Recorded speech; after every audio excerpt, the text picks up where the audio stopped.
भारत माता की। भारत माता की। भारत माता की। असम के लोकप्रिय मुख्यमंत्री हिमंता बिस्वा शर्मा जी, केंद्रीय मंत्रिमंडल के मेरे सहयोगी श्री सर्बानंद सोनोवाल जी, असम सरकार के सभी मंत्रीगण, सांसद और विधायकगण, अन्य जनप्रतिनिधि और लगातार बारिश के बावजूद भी इतनी बड़ी तादाद में आप सब आशीर्वाद देने आए, ऐसे मेरे प्यारे भाइयों बहनों, नमस्कार।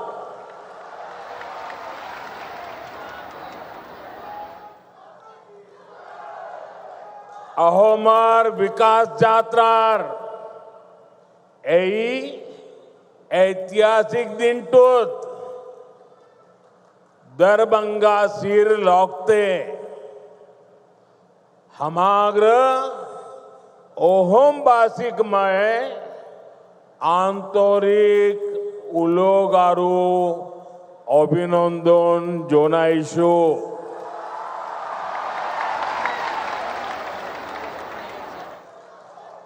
साथियों,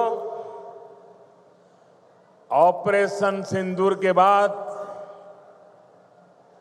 कल मेरा पहली बार आसाम आना हुआ है। मां कामाख्या के आशीर्वाद से ऑपरेशन सिंदूर को जबरदस्त सफलता मिली। इसलिए आज मां कामाख्या की इस धरती पर आकर एक अलग ही पुण्य अनुभव हो रहा है और ये भी सोचने में सुहागा है कि इस क्षेत्र में आज जन्माष्टमी मनाई जा रही है। तो आप सबके बीच जन्माष्टमी के पावन पर्व पर आप सबको भी बहुत बहुत शुभकामनाएं देता हूं। और लाल किले से मैंने कहा था, चक्रधारी मोहन को याद किया था, श्री कृष्ण को याद किया था और मैंने भविष्य की सुरक्षा नीति में एक सुदर्शन चक्र की कल्पना को लोगों के सामने रखा है। साथियों, हमारा ये मंगलदोई तो वो स्थान है जहां संस्कृति की त्रिवेणी, इतिहास के गौरव और भविष्य की आशा, सबका संगम एक साथ होता है। ये क्षेत्र असम की पहचान का भी केंद्र बिंदु है। प्रेरणा और पराक्रम से भरी इस भूमि पर आप सभी जनता जनार्दन के दर्शन करने का सौभाग्य पाकर मैं धन्य हूं। भाइयों और बहनों, कुछ दिन पहले ही हमने भारत रत्न सुधा कंठो भूपेन हजारी जी का जन्म दिवस मनाया है।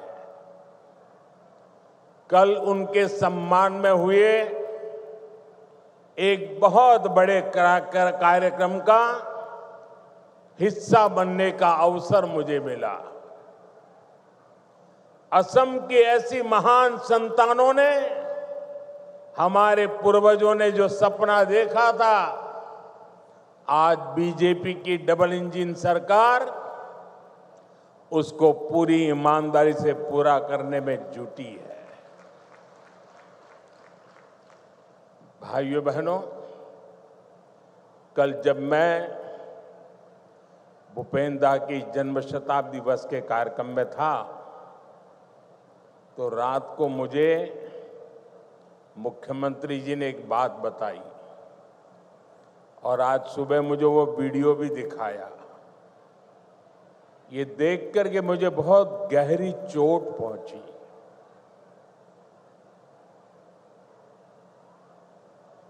कांग्रेस पार्टी के अध्यक्ष का बयान उन्होंने मुझे दिखाया। जिस दिन भारत सरकार ने इस देश के महान सपूत असम के गौरव भूपेन्द्र दा हजारिका जी को भारत रत्न दिया, उस दिन कांग्रेस पार्टी के अध्यक्ष ने बयान दिया था। उस समय मेरे ध्यान में नहीं आया था, आज मुझे वो दिखाया गया। कांग्रेस पार्टी के अध्यक्ष ने कहा था कि ये मोदी नाचने गाने वालों को भारत रत्न दे रहा है। साथियों, 1962 में चाइना के साथ जो जंग हुआ, उसके बाद पंडित नेहरू ने जो कहा था, वो घाव नॉर्थ ईस्ट के लोगों के वो घाव आज भी नहीं भरे हैं। और उस घाव पर कांग्रेस की वर्तमान पीढ़ी भी नमक छिड़कने का काम कर रही है। मैं आमतौर पर मुझे कितने ही गालियां दे,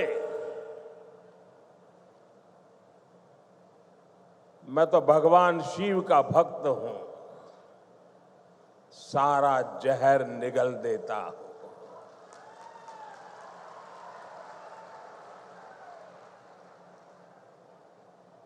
लेकिन बेशर्मी के साथ जब किसी और का अपमान होता है तो मुझसे रहा नहीं जाता है। आप मुझे बताइए, भूपेन्द्र दा को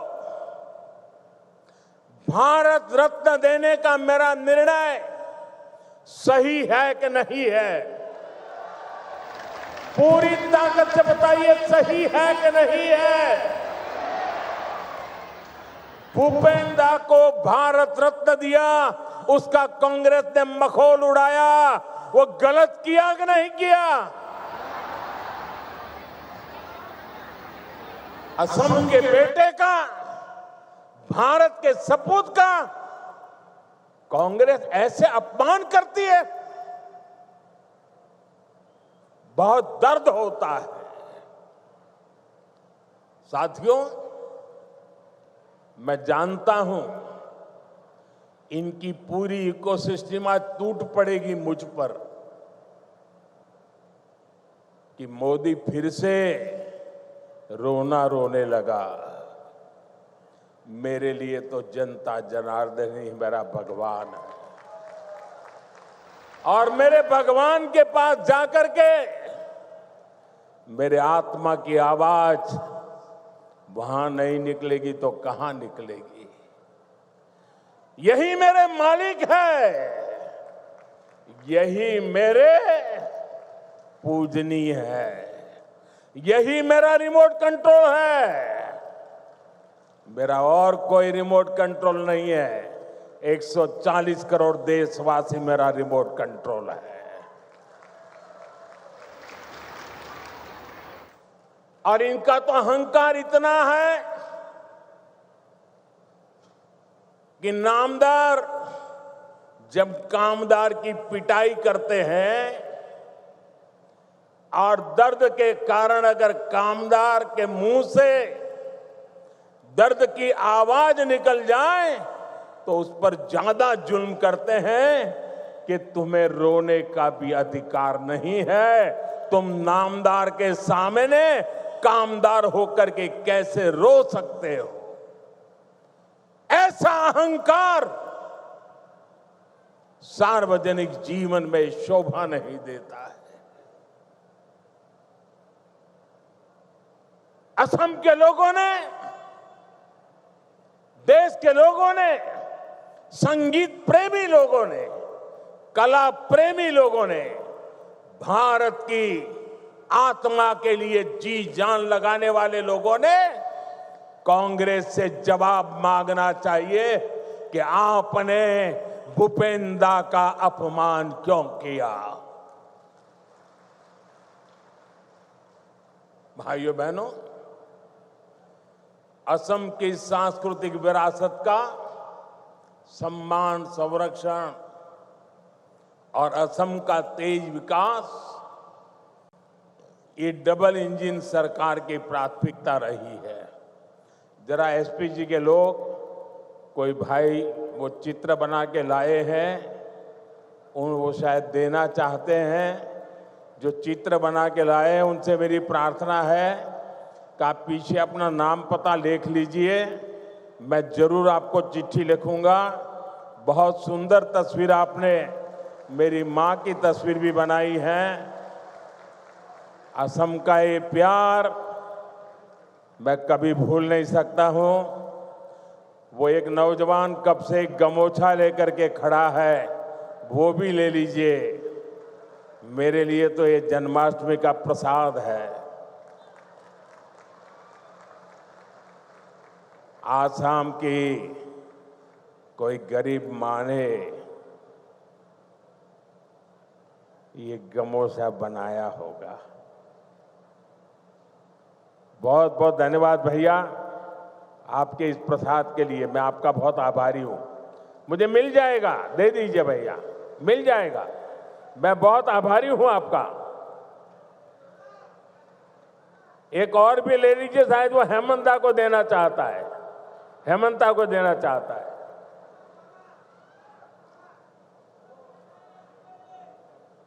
ठीक है, जहां जाना है सही जगह पे जाएगा। बहुत आपका प्यार के लिए धन्यवाद नौजवान।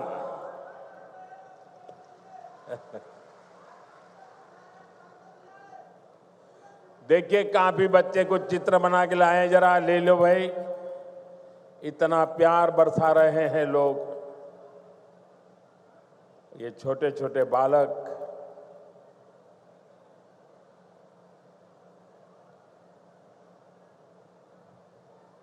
ऐसा सौभाग्य कहां मिलता है भाई। थैंक यू दोस्त, थैंक यू भैया, थैंक यू। आप दोनों भाई हैं क्या? नहीं? वाह, तो दोनों काली टी शर्ट पहन के आए हैं। लेकिन बहुत बहुत धन्यवाद दोस्तों। साथियों, सरकार और असम वासियों के साझा प्रयासों से आज असम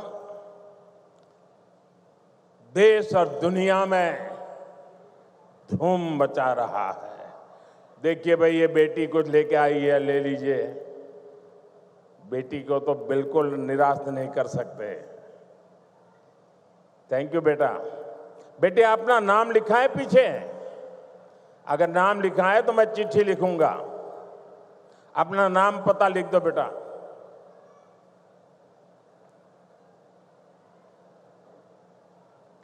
साथियों, आज भारत दुनिया का सबसे तेजी से ग्रो करने वाला देश है।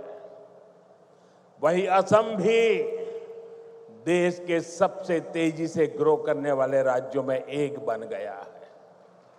एक समय था जब असम विकास में पिछड़ा हुआ था, देश के साथ कदम ताल नहीं कर पा रहा था। लेकिन आज असम करीब करीब 13%, 13% की ग्रोथ रेट से आगे बढ़ रहा है।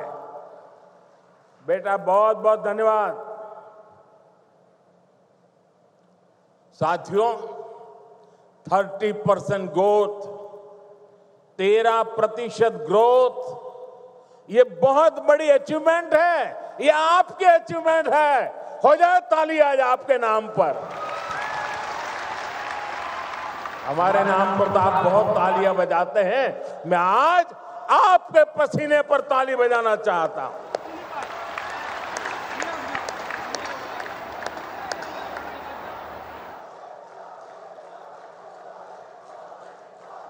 ये सफलता असम वासियों के परिश्रम और बीजेपी की डबल इंजन सरकार के साझा प्रयासों का परिणाम है। मुझे खुशी है कि असम की जनता इस पार्टनरशिप को लगातार मजबूत कर रही है। इसलिए तो हर चुनाव में हेमंता जी और उनकी टीम को बार बार भारी समर्थन मिल रहा है। हाल में हुए पंचायत चुनावों में भी असम ने हम सभी को ऐतिहासिक विजय दिलाई है, अपना आशीर्वाद दिया है। साथियों, भाजपा सरकार असम को भारत के विकास का ग्रोथ इंजन बनाने के लक्ष्य के साथ काम कर रही है। आज का ये कार्यक्रम भी हमारी इसी संकल्प का हिस्सा है। अभी कुछ देर पहले इस मंच से करीब 6,500 करोड़ रुपए की विकास योजनाओं का शिलान्यास हुआ है। हमारी डबल इंजन सरकार असम को टॉप के कनेक्टेड स्टेट और टॉप के हेल्थ केयर हब के रूप में विकसित कर रही है। ये प्रोजेक्ट्स इसी संकल्प को और सशक्त करेंगे। आप सभी को दरांग मेडिकल कॉलेज और अस्पताल के लिए, हाईवे के लिए, रिंग रोड के लिए बहुत बहुत बधाई। साथियों, पूरा देश आज विकसित भारत के निर्माण के लिए एकजुट होकर आगे बढ़ रहा है। खास तौर पर हमारे जो नौजवान साथी हैं, उनके लिए विकसित भारत सपना भी है और संकल्प भी है। और इस संकल्प की सिद्धि में हमारे नॉर्थ ईस्ट की बहुत बड़ी भूमिका है।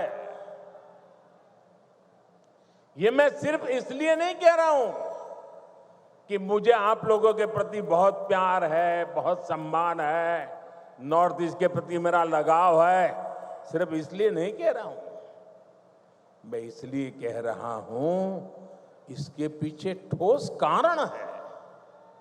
आजादी के बाद बड़े शहर, बड़ी इकोनॉमी, बड़े बड़े कारखाने पश्चिम और दक्षिण भारत में ही विकसित हुए। इस दौरान पूर्वी भारत का बहुत बड़ा इलाका, बहुत बड़ी आबादी विकास की दौड़ में पीछे रह गई। अब भाजपा सरकार इस स्थिति को बदल रही है। 21वीं सदी के 25 साल बीत चुके हैं। जिसे 21वीं सदी के हम गीत गाते रहे ना, कांग्रेस के जमाने से सुन रहे थे 21वीं सदी आ रही है, 21वीं सदी आ रही है। आकर के भी 1/4 समय तो पूरा हो गया। अब 21वीं सदी का ये अगला हिस्सा ईस्ट का है, नॉर्थ ईस्ट का है। अब आपका टाइम आया है, असम का, नॉर्थ ईस्ट का समय आया है, आपका समय आया है। मेरे नौजवानों, अब समय आपकी मुट्ठी में है। भाई एक और बच्चा कुछ लेके आ गया, ले लीजिए भाई।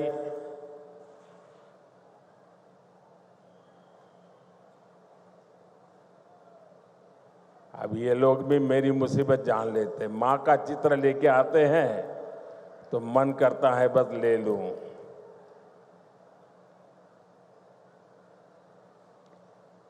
दे दो बेटे, ये मेरे साथी हैं, पीछे अपना नाम पता लिख लेना, मैं कलेक्ट कर लूंगा इसको, आपको चिट्ठी लिखूंगा।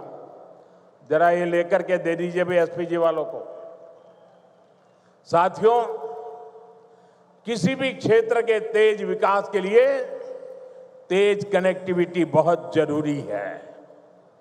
इसलिए हमारी सरकार का बहुत अधिक फोकस नॉर्थ ईस्ट में कनेक्टिविटी पर रहा है। रोड, रेल, एयर जैसी physical connectivity, 5G, internet, broadband जैसी डिजिटल कनेक्टिविटी, इससे आप लोगों को सुविधा मिली, जीवन आसान हुआ, बिजनेस करना आसान हुआ। इस कनेक्टिविटी से आप लोगों के लिए घूमना फिरना आसान हुआ, टूरिज्म का विस्तार हुआ और इसने यहाँ के हमारे नौजवानों के लिए नौकरी के, रोजगार के नए अवसर भी बनाए। साथियों, कनेक्टिविटी के इस महाअभियान का असम को भी बहुत लाभ मिला है। मैं आपको एक उदाहरण देता हूं। आजादी के 6 दशक तक दिल्ली में कांग्रेस की सरकार रही। असम में दशकों तक कांग्रेस रही, लेकिन कांग्रेस ने 60-65 सालों में ब्रह्मपुत्र पर सिर्फ 3 पुल बनाए। 60-65 साल में 3। फिर आपने हमें सेवा करने का मौका दिया और 1 दशक में हमारी सरकार ने 6 बड़े ब्रिज बना दिए। 6 बड़े ब्रिज। अब मुझे बताइए, इतना काम करेंगे तो आप खुश होंगे कि नहीं होंगे? आपके आशीर्वाद मिलेंगे कि नहीं मिलेंगे? आपका प्यार मिलेगा कि नहीं मिलेगा? आप खुश हैं ना? मैं और भी काम करना चाहता हूं, बस आशीर्वाद देते रहिए।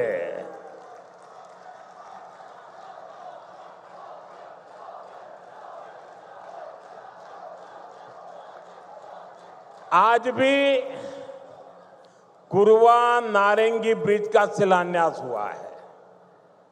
इस ब्रिज से गुवाहाटी और दरांग के बीच की दूरी कुछ ही मिनट की हो जाएगी।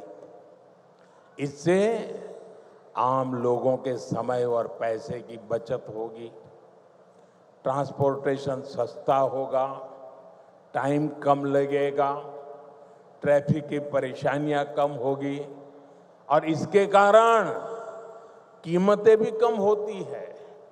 साथियों, नई रिंग रोड से आपको बहुत फायदा होगा। जब ये बन जाएगी तो ऊपरी आसाम की तरफ जाने वाली गाड़ियों को शहर में आने की जरूरत ही नहीं पड़ेगी।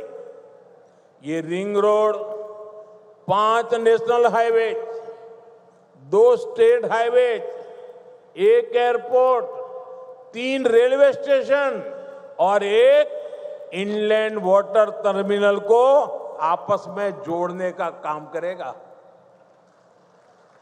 यानी असम में पहली बार सीमलेस मल्टी मॉडल कनेक्टिविटी का पूरा नेटवर्क होनेगा। ये है डबल इंजन की बीजेपी सरकार का विकास का मॉडल।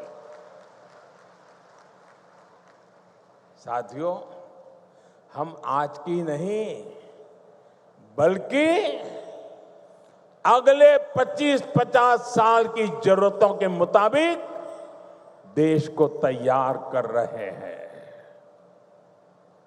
क्योंकि 2047 जब आजादी के 100 साल होंगे ना, विकसित भारत बना के रहना है दोस्तों। आपके लिए बनाना है, आपके बच्चों के लिए बनाना है, नौजवानों के उज्जवल भविष्य के लिए बनाना है। इसी कड़ी में मैंने लाल किले से घोषणा की थी कि अब जीएसटी में नेक्स्ट जनरेशन रिफॉर्म होगा। आज मैं इस रिफॉर्म की खुशखबरी के साथ आपके बीच आया हूं। आज से ठीक 9 दिन के बाद नवरात्रि का पहला दिन होगा। जीएसटी की दरें बहुत कम हो जाएगी और इससे असम के, देश के हर परिवार को फायदा होगा। रोजमर्रा की बहुत सारी चीजें और सस्ती हो जाएगी। हमने सीमेंट पर टैक्स कम किया है। इसके लिए जिसको घर बनाना है उसका खर्चा कम होगा। कैंसर जैसी अनेक गंभीर बीमारियों की अनेक महंगी दवाएं सस्ती हो जाएगी। बीमा कराना सस्ता हो जाएगा। और जिस नौजवानों को मोटरसाइकिल लेनी है, नई कार खरीदनी है, वो भी सस्ती हो जाएगी। आजकल आप देखते होंगे मोटर कंपनियों में ऐसी होड़ मची है, एडवर्टाइजमेंट दे रहे हैं 60,000 कम, 80,000 कम, 1 लाख रुपया कम। लगातार इससे जुड़े विज्ञापन दे रहे हैं। यानी माताएं बहनें हो, नौजवान हो, किसान हो, दुकानदार हो, सबका फायदा होने वाला है। ये फैसला आपके त्योहारों की चमक और बढ़ाने वाला है। साथियों, इन त्योहारों में आपको मेरी एक बात भी ध्यान रखनी है। मैं अपनी बात बताऊं? मैं मेरी बात बताऊं? आप कहो तो बताऊं? सबके सब हाथ ऊपर करके बताइए, बताऊं? मेरी बात मानोगे? बैठो बेटा, बैठो। थैंक यू बेटा, थैंक यू। उसको तकलीफ मत दीजिए, उसको शारीरिक तकलीफ है। प्लीज उसको परेशान मत कीजिए। ले लेंगे। जरा कैमरामैन वो चिट्ठी ले लो, उनसे चिट्ठी ले लो। कोई नौजवान, बैठो बेटा, आप परेशान मत होना, उसको परेशान मत कीजिए। अरे भाई, उसको तकलीफ हो रही है भाई। मेरा प्रणाम भैया, उसको परेशान मत कीजिए प्लीज। उसको, मुझे अच्छा नहीं लगता है भैया, प्लीज। आप यहां तक आए, शरीर को इतना कष्ट देकर के आए, मैं आपका आभारी हूं। साथियों, जरा फिर से हाथ करके बताइए, मैं जो कहूंगा मेरी बात मानोगे? ऐसा नहीं, सबका हाथ ऊपर होना चाहिए, उधर भी उधर भी। मेरी बात मानोगे?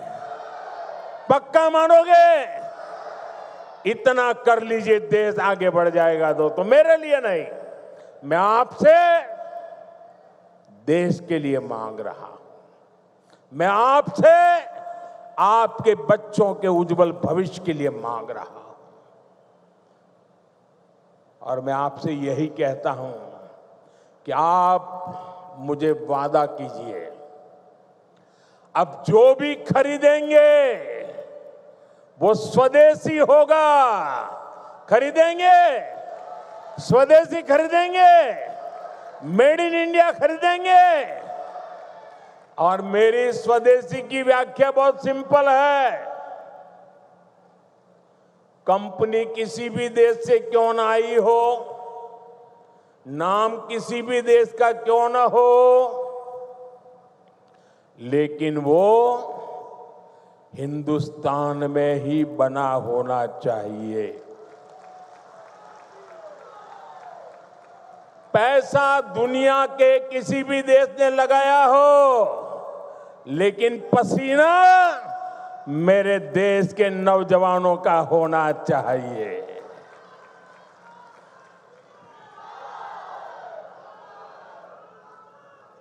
उस जो भी मेड इन इंडिया होगा उसमें मेरे भारत की मिट्टी की महक होनी चाहिए। ऐसा सामान खरीदेंगे रे, खरीदेंगे रे? जरा हाथ ऊपर करके बताइए, खरीदेंगे रे? सबके साथ जोर से बताइए, खरीदेंगे? जोर से बताइए, खरीदेंगे? किसी को गिफ्ट देना है तो स्वदेशी देंगे। और जो दुकानदार माल बेचता है, मैं उसको कहना चाहता हूं, दुकान पे बोर्ड लगाइए। लगाएंगे? अपने गांव की हर दुकान पे बोर्ड लगाएंगे। उस पर बोर्ड लगाइए, गर्व से कहो ये स्वदेशी है। गर्व से कहो ये स्वदेशी है। देखिए, स्वदेशी की ताकत मैं बताता हूं। करीब 50 साल पहले की बात है। मैं कन्याकुमारी में कुछ समय के लिए वहां रहता था, और ये गमोथा कितने ही सालों से मेरे साथ होता है। मेरी बैग में भी 3-4 होते ही होते हैं। तो ऐसे ही मैं कन्याकुमारी में एक गमोछा ऐसे लगा के घूम रहा था, तो दूर से कुछ लोग दौड़ के आए और मुझे नमस्ते करके पकड़ा। बोले, आप आसाम से हैं? मैंने कहा, नहीं, मैं तो गुजरात से हूं। नहीं, बोले, गमोछा देखा ना, इसलिए आपको हमने पकड़ा।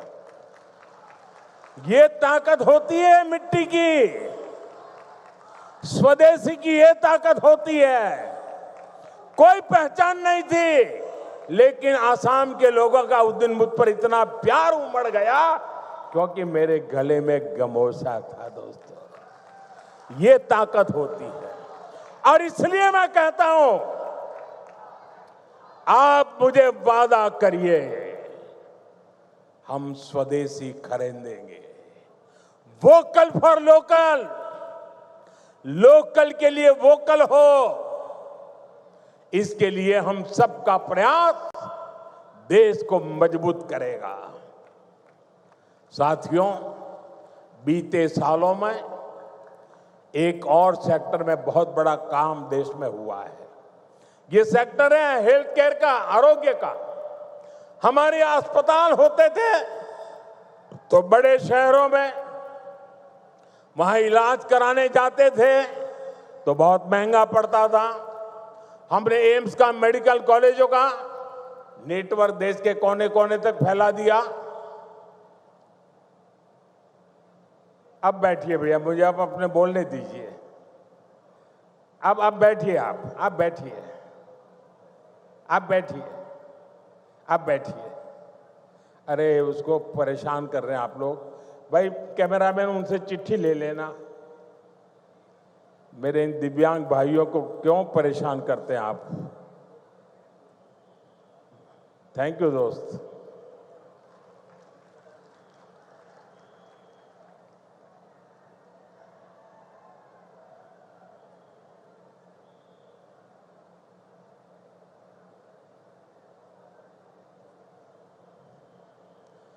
यहां असम में तो विशेष तौर पर कैंसर के हॉस्पिटल भी बनाए गए। बीते 11 वर्षों के दौरान भारत में मेडिकल कॉलेजों की संख्या दोगुनी हो गई है। यानी आजादी के 60-65 सालों में जितने मेडिकल कॉलेज बने उतने हमने बीते 11 वर्षों में बनाए हैं। बताइए, 60-70 साल में जो काम हुआ है ना, वो हमने 10-11 साल में कर दिया है दोस्तों। यहां असम में भी 2014 से पहले सिर्फ 6 मेडिकल कॉलेज थे। अब जब दरांग में मेडिकल कॉलेज भी बनकर तैयार हो जाएगा तो यहां 24 मेडिकल हो जाएंगे, मेडिकल कॉलेज हो जाएंगे। आपको भी पता है, जब मेडिकल कॉलेज बनता है तो इलाज की बेहतर व्यवस्था बनने के साथ ही ज्यादा से ज्यादा नौजवानों को डॉक्टर बनने का भी अवसर मिलता है। पहले मेडिकल सीटों की कमी की वजह से बहुत बड़ी संख्या में हमारे युवा डॉक्टर नहीं बन पाते थे। बीते 11 साल में देश में मेडिकल सीटों की संख्या 2 गुने से ज्यादा हो गई है। इतना ही नहीं, हमने एक और लक्ष्य रखा है। आने वाले 4-5 सालों में हम मेडिकल की 1 लाख नई सीटें जोड़ने जा रहे हैं। 1 लाख नई सीटें, 1 लाख नौजवानों को डॉक्टर बनाएंगे। साथियों, ये हम ऐसे काम करते हैं, अगर इस देश में 3 करोड़ लखपति दर्जे बनाने का काम करते हैं तो 1 लाख नए डॉक्टर बनाने का भी काम करते हैं। साथियों, असम देशभक्तों की भूमि है। विदेशी आक्रांताओं से देश की रक्षा हो या फिर आजादी की लड़ाई में बलिदान हो, असम की भूमिका बहुत बड़ी है। पथरू घाट का किसान सत्याग्रह देश भला कैसे भूल सकता है। वह ऐतिहासिक स्थान यहां से ज्यादा दूर नहीं है। आज जब मैं बलिदानियों की ऐसी पावन भूमि पर खड़ा हूं तो कांग्रेस की एक और करतूत से पर्दा हटाना जरूरी है। कांग्रेस अपनी राजनीति के लिए हर ऐसे व्यक्ति, हर ऐसे विचार के साथ खड़ी होती है जो भारत विरोधी हो। अभी ऑपरेशन सिंदूर के दौरान भी हमने यही देखा। जब कांग्रेस सत्ता में थी तो पूरा देश आतंक से लहूलुहान होता था, कांग्रेस चुपचाप खड़ी रहती थी।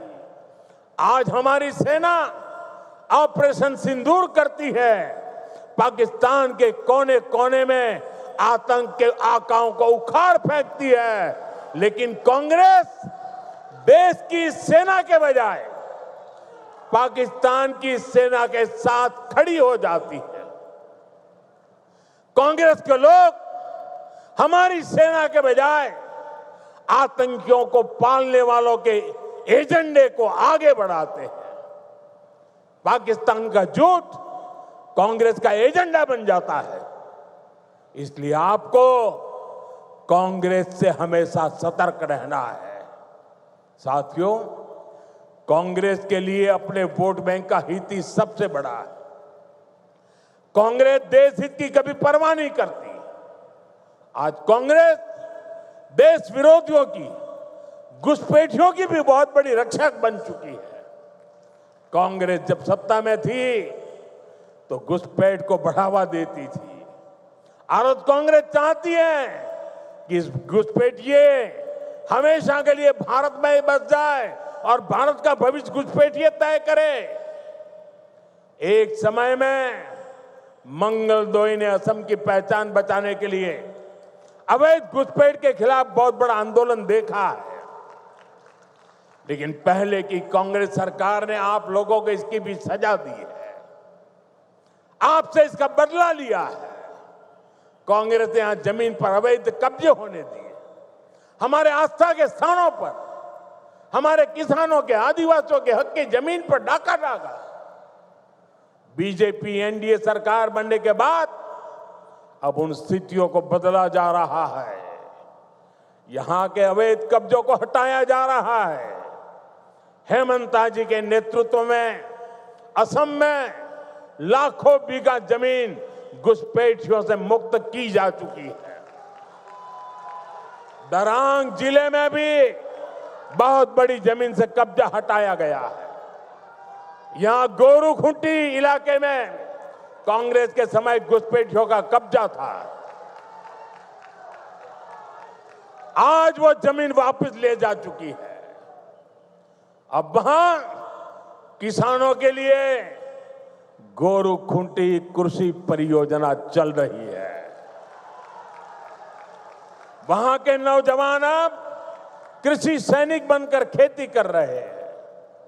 सरसों, मक्का, उड़द, तिल, कद्दू सब कुछ वहीं उग रहा है। यानी जो जमीन कभी घुसपैठियों के कब्जे में थी, आज वही जमीन असम के कृषि विकास का नया केंद्र बन गई है।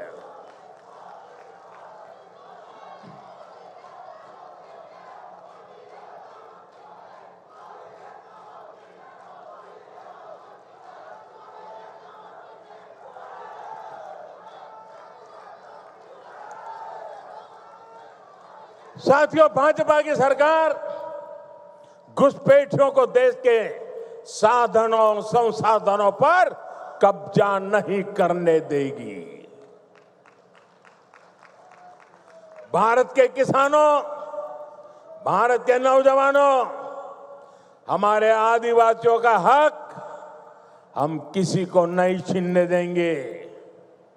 ये घुसपैठिए हमारी माताओं, बहनों, बेटियों के साथ अत्याचार करते हैं, ये नहीं होने दिया जाएगा। घुसपैठियों के माध्यम से बॉर्डर के इलाकों में डेमोग्राफी बदलने की साजिशें चल रही है। ये राष्ट्रीय सुरक्षा के लिए बहुत बड़ा खतरा है। इसलिए अब देश में एक डेमोग्राफी मिशन शुरू किया जा रहा है। भाजपा का लक्ष्य है घुसपैठियों से देश को बचाएंगे, घुसपैठियों से देश को मुक्ति दिलाएंगे। और मैं उन राजनेताओं को भी कहना चाहता हूं, आप जो चुनौती लेकर के मैदान में आए ना, बस सुना तान करके उस चुनौती को स्वीकार करता हूं। और लिख लो, मैं देखता हूं घुसपैठियों को बचाने में तुम कितनी ताकत लगाते हो और घुसपैठियों को हटाने में हम कैसे अपना जीवन लगा देते हैं। हो जाए मुकाबला। घुसपैठियों को बचाने के लिए निकले हुए लोगों को भुगतना पड़ेगा। मेरे शब्द सुन के रखो, ये देश उनको माफ नहीं करेगा। साथियों, असम की विरासत को बचाना, असम का तेज विकास करना, इसके लिए हमें मिलकर काम करना है। हमें असम को, नॉर्थ ईस्ट को विकसित भारत का ग्रोथ इंजन बनाना है। एक बार फिर विकास परियोजनाओं के लिए आप सभी को मैं शुभकामनाएं देता हूं। मेरे साथ बोलिए, भारत माता की। दोनों हाथ ऊपर करके पूरी ताकत से निकालनी चाहिए आवाज। भारत माता की, भारत माता की, भारत माता की, भारत माता की, भारत माता की। बहुत बहुत धन्यवाद।